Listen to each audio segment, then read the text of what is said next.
Whistler.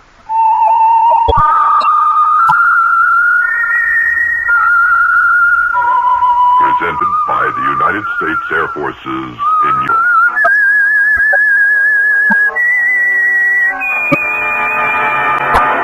I am the Whistler, and I know many things, for I walk by night. I know many strange tales hidden in the hearts of men and women who have stepped into shadows. Yes, I know the nameless terrors of which they dare not speak.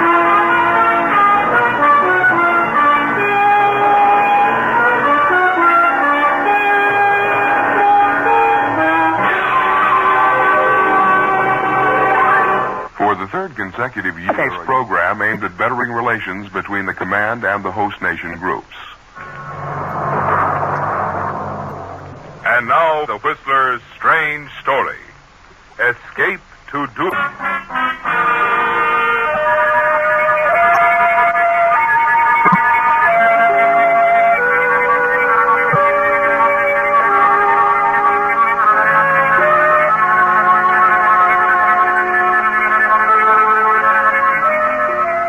The morning is brilliant and warm as the SS Solani moves slowly toward the small, primitive harbor of Kaluka. The passengers stand anxiously along the dock, taking in the picturesque South Pacific Islands. It's all there, the blue lagoon blending into the blue mountains. But the enchanting island doesn't capture everyone's eye. No. Something interests Paul Wilson much more, doesn't it, Paul? Yes. She's standing at the rail a few yards away, unaware of your stare. But Jane Gilkey, standing beside you, has noticed your focused attention. Paul, That's that's enough. enough. Mrs. Diane Kimberly. You haven't taken your eyes off her since we came out on deck. Trying to catch her eye, Why? so she'll stop and speak to us. Speak to us. You've had her in a corner chattering all the way from San Pedro. Jane, my sweet, gaining the lovely lady's confidence is the most important part of our groundwork. You enjoy it too much to suit me. Don't be silly. Once I've got her necklace, it'll be just you and me again. I don't like any part of this. When you asked me to stake you to this big deal, I didn't realize it was anything like this. I've never done anything outside the law before. You're not doing anything now, I am. You're merely investing in my business venture for 50% of a certain $60,000 profit. Forget it, Jane. It'll only take a few more days and we'll be on our way back to the States. Well, you better move fast. I'm practically out of money. It won't take long. I hope not. I'm really fed up watching you romance with Mrs. Diane Kimberly. You just might look forward to your half of that $60,000 we'll get from Mrs. Kimberly's necklace. She's seen us. Oh, goody, goody. She's coming over. Charm, Jane, charm. Yes, darling. Oh, good morning, Mr. Wilson. Hello, Jane. Good morning. Lovely morning, isn't it? Oh, it's perfect. What do you think of Kaluka? I had no idea it would look so primitive. Well, it looks okay to me. There's quite a few ships anchored in that harbor there, huh? Yes, most of them are naval vessels, aren't they? Quite a few of them. Fleet's in, I guess. Well, I hope the island isn't too crowded. It'll spoil the atmosphere. Are you and your sister staying at the Lorelei house, Mr. Wilson? Yes, we are. Oh, wonderful. Then we'll see you ashore later on. Of course. We'll phone you as soon as we're settled. Then we'll see you later. Bye. Bye. Bye. Jane, if you're not careful, you'll ruin everything with that nasty disposition of yours. I'd like to throw that dame over this Keep your side. voice down. I know exactly what you're about to say, so just don't bother. Anything you say, mister. Let's go ashore, shall we?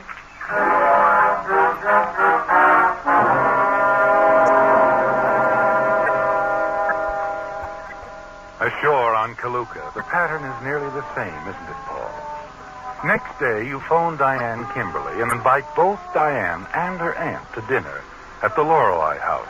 And Diane accepts with apparent pleasure.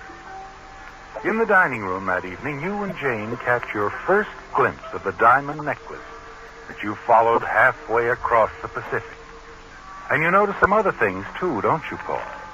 Diane's breathtaking beauty, her simple, direct manner, her obvious interest in you. By the time you've had coffee, another thought has entered your mind, hasn't it, Paul? An idea that makes your original plan, the theft of the necklace, seem trivial by comparison.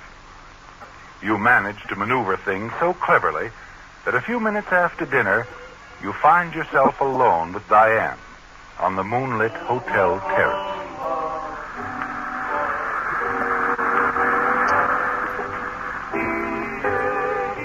I never imagined anything could be as lovely as this. There's nothing like this in the little towns I've lived in. Little towns? Yes. From Alaska to Uruguay. Oh. Your husband was a traveling man, huh? Of a kind. He always wanted to strike it rich. Even the report of a gold strike drew him like a magnet. After we were married, I went with him, at least to the nearest town. Real grubstaker, huh? And an investor. Practically every penny we could scrape together went into mining stocks. Nearly all of them proved worthless. Oh, that's usually the story, huh? He was killed in an accident 3 years ago. Oh, I'm sorry. At the time of the accident, we had nothing. I went to live with my Aunt Emily in Longview. We had to take in boarders for a while. But Joe did leave me 5,000 shares in a gold mine in Uruguay. And it paid off, huh? Yes. 6 months later, Joe's mine proved to be one of the richest in the world. It brings in more money every year than Aunt Emily and I could spend in 3 lifetimes. Paul, I think we know each other well enough now to drop the Mrs. Kimberly, don't you? That suits me, Diane. But you don't know very much about me yet. Very little. All I know is you have a sister. Both of you come from San Francisco. And you're both very pleasant company. Well, that isn't enough.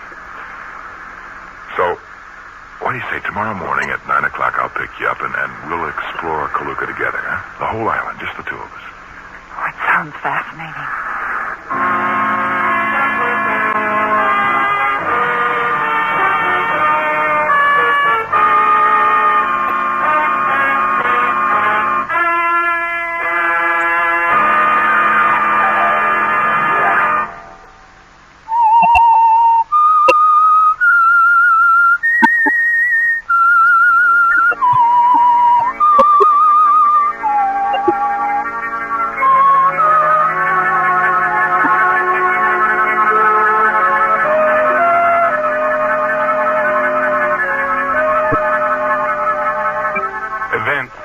Shaping themselves very nicely for you, don't they, Paul?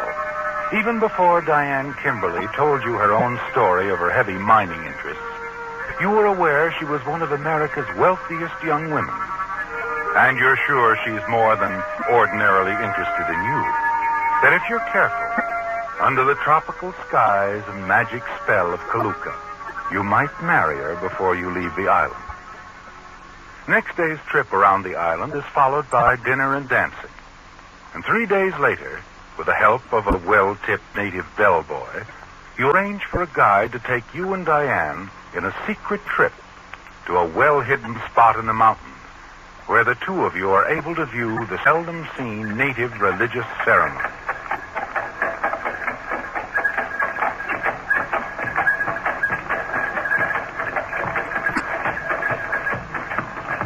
You hear? We stop. We get out now.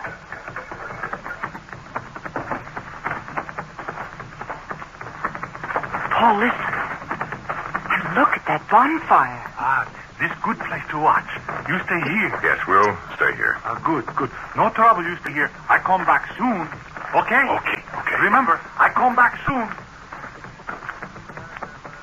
Is he leaving us here alone? Oh, we'll be all right. Diane, look, there by the fire. Now, just watch. Very few people get to see this. I think this is known as Te'ua Itirai.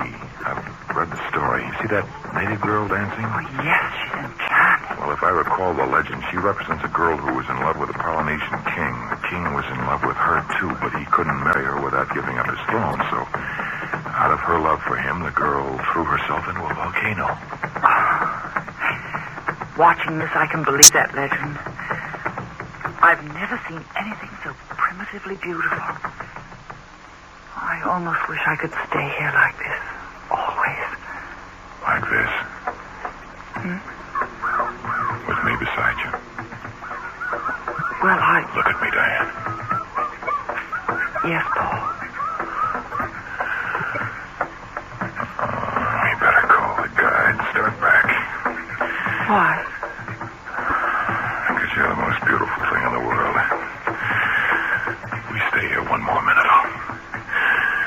You what? Oh, Diane. Oh.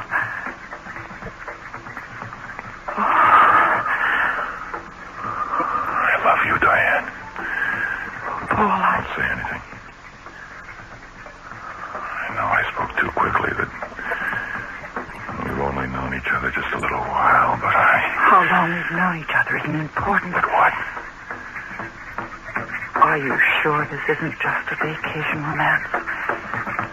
That it isn't the island, the native drums of music? Is that what happened to you? No.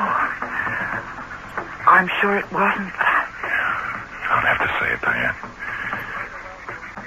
I realize I don't have the right to ask you to marry me. What do you mean? You know what I mean. You've got all the money in the world. I have nothing except the little I earn. I wasn't thinking of money. I have more than enough for both of us. I'd just like to be sure you meant what you said about loving me. You're not a child, Diane. Couldn't you tell? How'd you know? I think I do. Yes. I know, darling.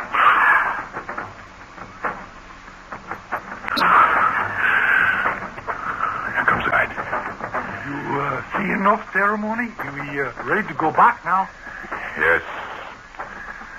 We're ready, Johanna.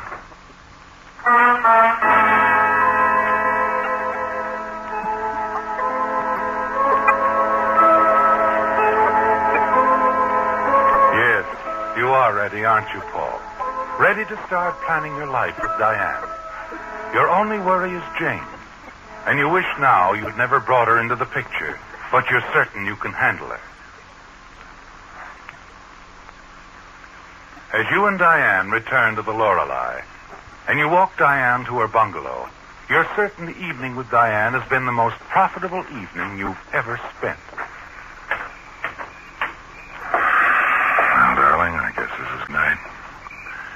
Good night, Paul. Luncheon tomorrow? No, I promised to spend the day with Aunt Emily at the beach, but I'll meet you for dinner. For sure now. For sure. Good night, darling. Good night.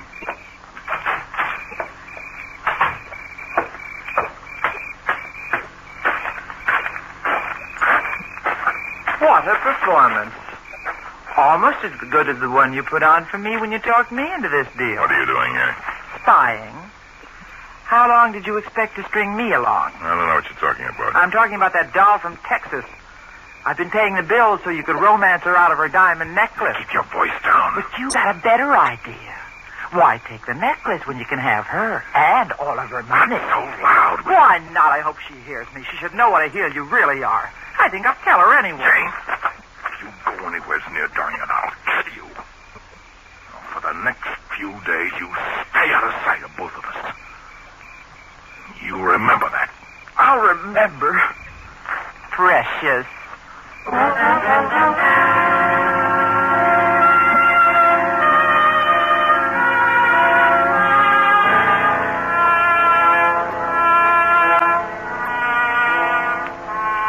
Jane spying on you, seeing you kiss Diane, and her angry jealousy was very upsetting, wasn't it, Paul? You decide to avoid her until your understanding with Diane is a little more definite. So next morning, after a restless night, you leave the hotel early and spend the day at the beach. At a little after 6 that evening, you knock on the door of Diane's bungalow, and then smile as you see her coming up the gravel walk. You hurry forward to greet her. Oh, honey, it's been a long day. I thought for a minute you'd forgotten our dinner date. I went over to the main lobby to get some cigarettes. I don't care where you were as long as you're here. You ready to leave? I heard about a swell little spot we can... I'm dining with Aunt Emily, Paul. But last night you said... I said a lot of things last night. Foolish things. I guess the drums and the moon went to my head. But Diane... There's no sense in talking about it, Paul. You see, Jane Gilkey, the lady you call your sister, came to see me this morning. We had quite a talk. Oh, Diane, I can explain... I'm afraid not. Jane explained everything very clearly.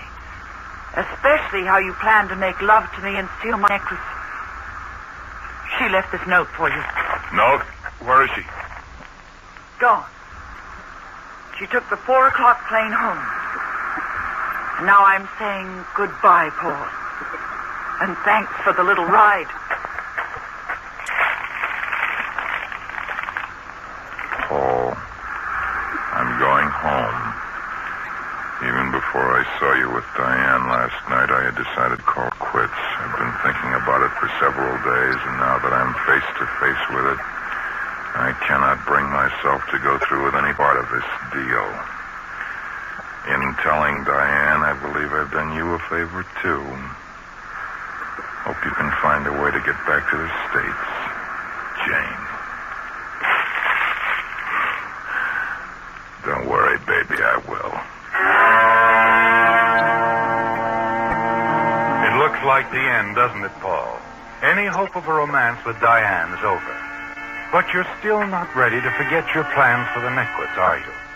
And you know you must do something quickly. You leave the hotel grounds and walk rapidly to the beach. You need a little time to think. And when you reach the waterfront, you enter a small cafe, patronized almost exclusively by men of the sea. And you walk straight to the bar. Scotch and water, double. Right. You mind if this one's on me, friend? Why should you buy me a drink? Well, I just want it, that's all. Let me buy it, then I'll tell you why I want it, okay? Sure, it's okay. Hey, bartender, make mine the same as my friend here. They're on me. You got it? Got it. Rod. Now I'll tell you why I want to have a drink with you.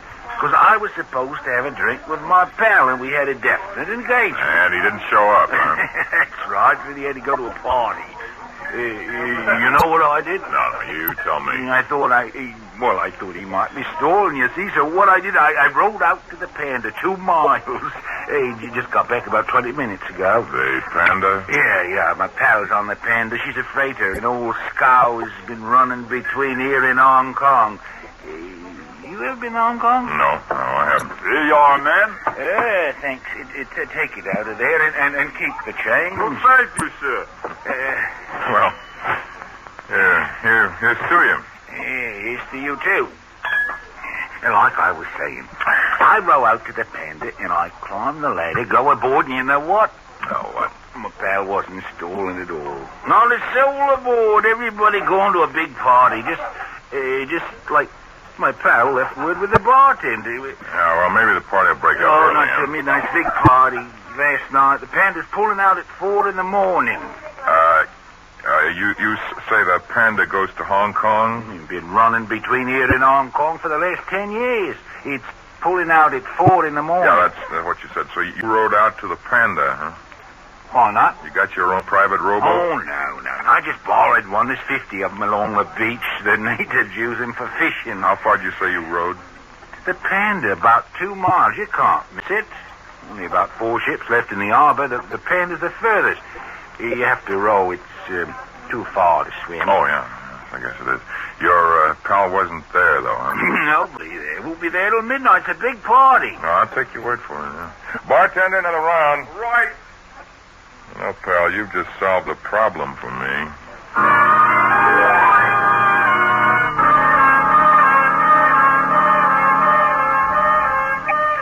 Yes, you're certain you see a solution, aren't you, Paul? You're certain you're going to get the Kimberly necklace, that you'll stop at nothing to get it. Once you have it, you'll row out to the Panda and stow away until you're safely out at sea.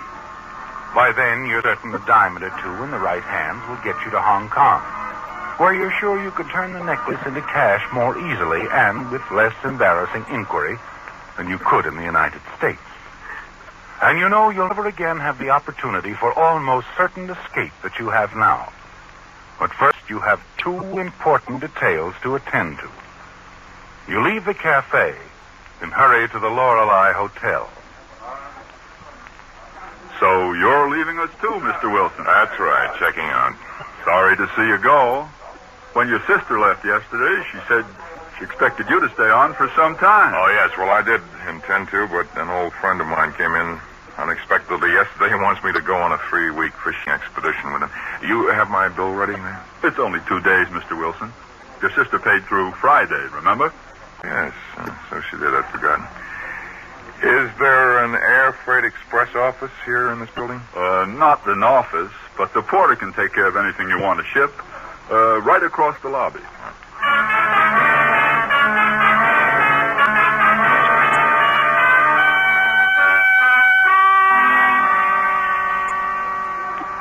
Where do you wish this luggage shipped, Mr. Wilson? The street address?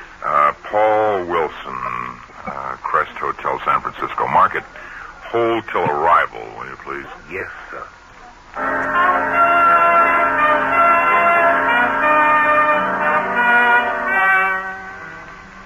You're certain now that you've erased any possible leads to your getaway, aren't you, Paul?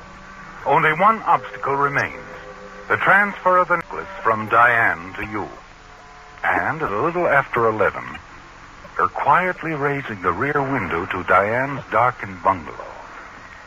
The moonlight provides enough light for you to make your way to the bedroom, where Diane seems to be sleeping soundly. You reach the dresser, find the necklace in a leather case. And then as you're about to slip it into your pocket, the sudden light almost blinds you. Drop it, Paul. Diane. With a gun. It's a habit I got into when I was prospecting with my husband. I haven't forgotten how to use it. So you'd better hand me that necklace, Paul. Oh, yes, whatever you say, Diane. Here. Let go of my arm. Not till I get this done. Oh, you'll never get away with this. Come on. Oh, let go of me. Or I'll scream for help. No, you won't beat me. So long, baby. When you wake up, I'll be on the Panda. Bound for Hong Kong.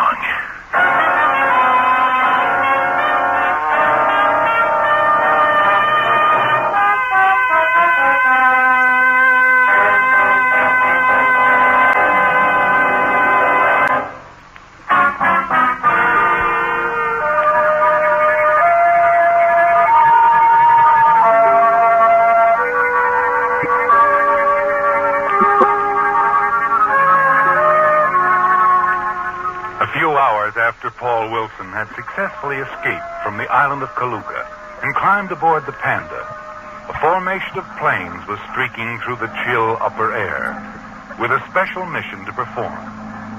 Suddenly, the leader dipped his wings. There she is, boys. Follow me at 10-second intervals. Okay, Skipper. On your toes. I'm peeling off now.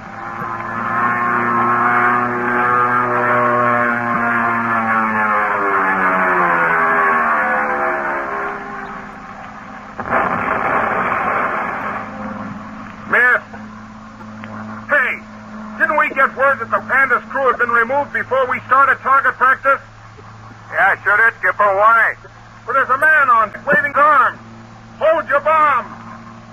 Not too late, Skipper. I let mine go.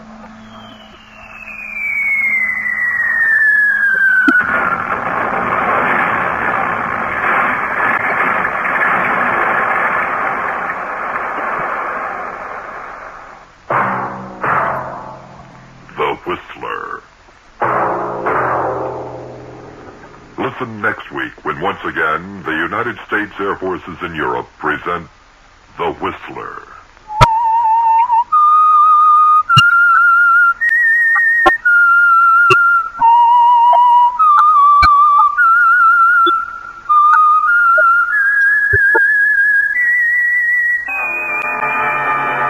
The Whistler has come.